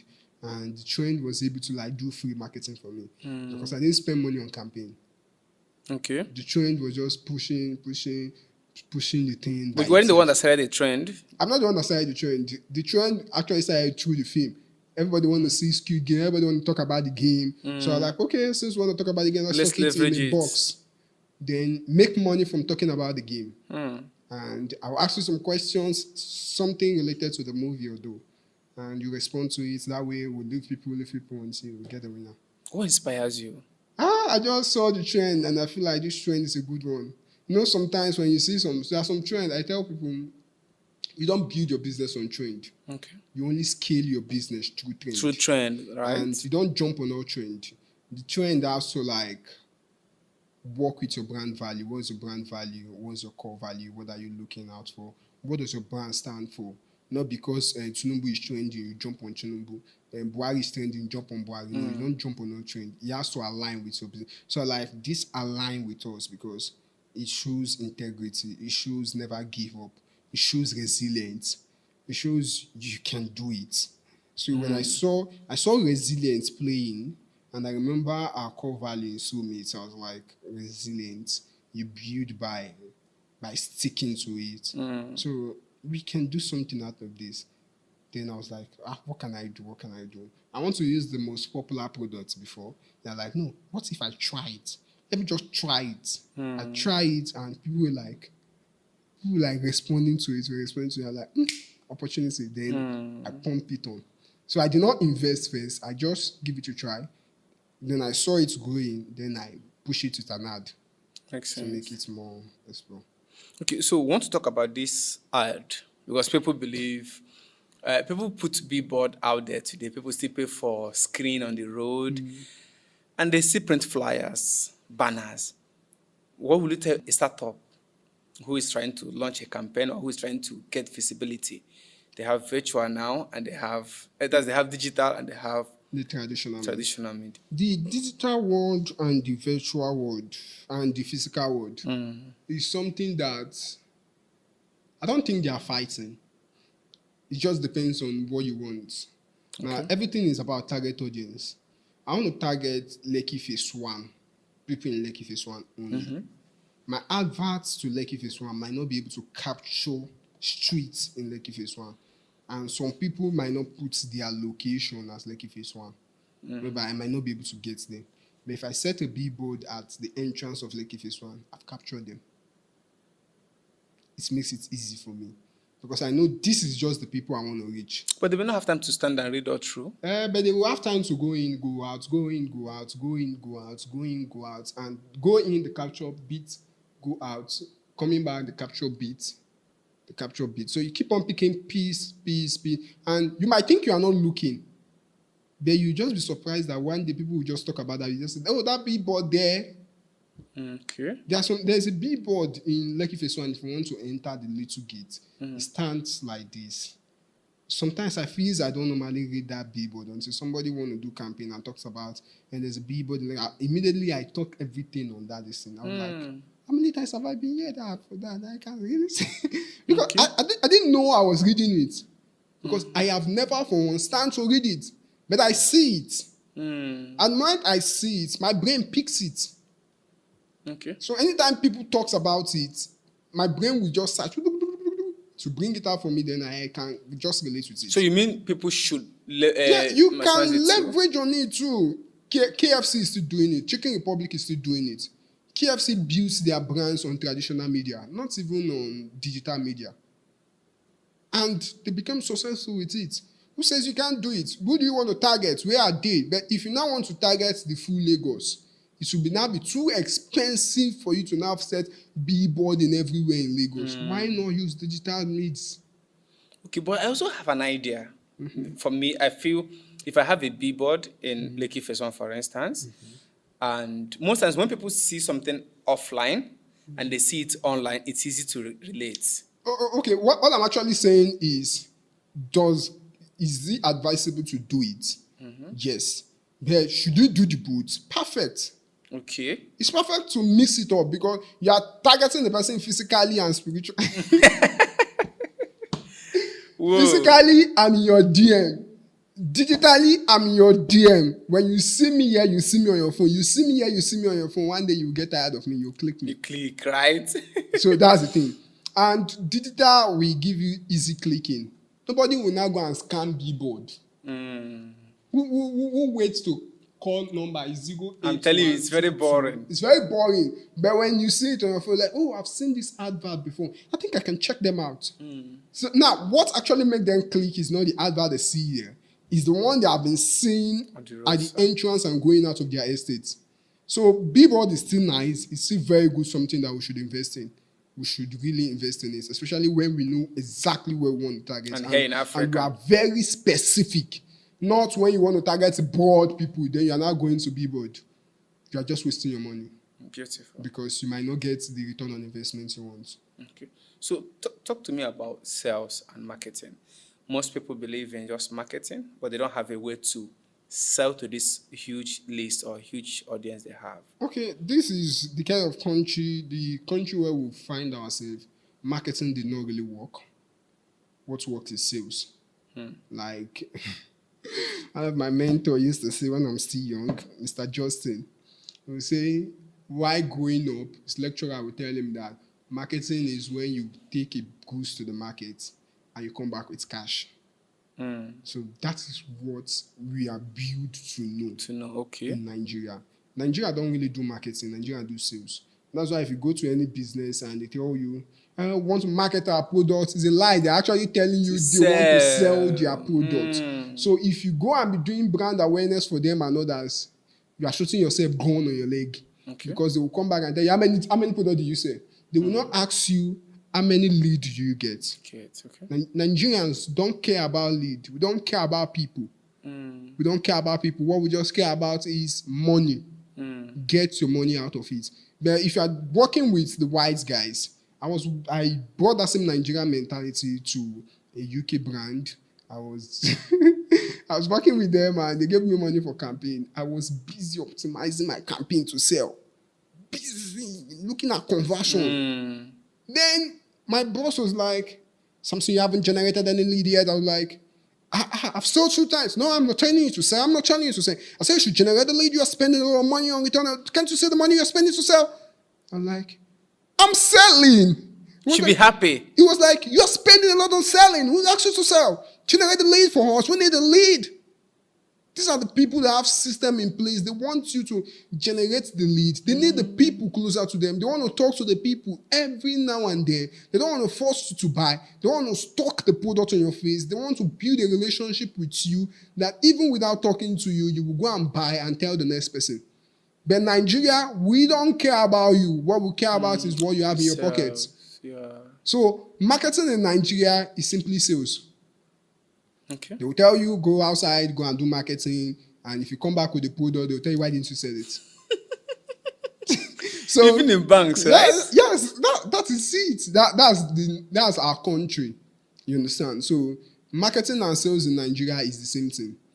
It's just simply sell this product. So we don't do marketing in Nigeria. Beautiful. We don't do marketing. I'm on a mission to help businesses leverage personal brand. In fact, before 2030, I want to build 1 million personal brand. Now, I've discovered something in the real estate world. Everybody buys this tiny small mic, and they come in front of the house. My name is Ogechi. We have this amazing lands and property. You need to buy, invest now, and buy now and reap tomorrow. All this kind of stuff. I feel the way real estate people are doing their marketing is almost like one style. They are selling now. They are not marketing. They're just selling. They are And selling. they're being too salesy. They are selling. Pushing it on their WhatsApp status, on their everything. If someone just migrated from one business to real estate, now just stock their or what do you call it? Their WhatsApp status always land. They change everything they are doing to be buy land. Do you think there's a way they can do that and still get attention? Okay. One thing I love about me in marketing is the fact that I love exploring different industries. Like I said, I was discussing with one of my friends, Viola. She's trying to build a real estate business. Then one of these days, I went out with her. We went to do a video shoot. After the video, I recorded her. I sent the video to her. Then I took a picture of myself with some of the apartments. Then I went to my LinkedIn. I created content around it. I never tell anybody to buy land. I just told them, I put them in my shoe. I sell the beauty of the house, the serene of the house, the lighting, how the environments can actually cause a whole lot of things. I got like 4 leads. They were like, something, can I get this house? I was like, I don't sell house. I have to connect them back to the owner of the listing. 3 out of the 4, 3 is actually a real estate people that just need that apartment so they can sell to their own customer. So I have to say, okay, if you need anything about housing in Ireland, you can contact this girl. She's very good in Ireland, not in mainland. Then I was like, this is something real estate people should jump on. I decided to talk to another real estate brand on that. But at the end of the day, okay, I think my business actually made me stop because I have to focus on my business and others. I cannot be working for you when you can just get our subscription. You can just get our subscription and we do it for you. Instead of you employing me, what happens to my business? I cannot be working for you. I'm working for my business. It will not give the reason. So what do you do in your business? Tell us about your business. It's a marketing agency. We actually don't really like calling ourselves an agency, but this is where we are. We have to use the main terms that people are using. Because I pride ourselves to be a growth partner. We look at your business. What are you doing? Where you are missing the gap. That is only where we want to go for you. Okay, you are missing the gap here. Okay, we'll come in as a growth partner. We'll work with your team. We'll help you to make sure you leverage that growth chain and see you grow. So when we notice you are growing and you can stable, we train your team to continue because we don't want to stay with you forever. We will help you with your team to get to the level whereby you can now say, okay, you can now see the chain that if you continue with this strategy, you'll be going up. So we'll train your team because we have 1,000 businesses we want to build. So we don't want to stick with one person forever. We just want to push you to the strategy leap and train your people towards it. Then we'll come back and monitor you. Okay, you are going, the world is going this way now, turn this way. We will not be doing it again, but we'll be telling you, turn this way, come to this place. The thing is, you should be growing. Okay. Instead of just spending money, giving us all the money as an agency. Do it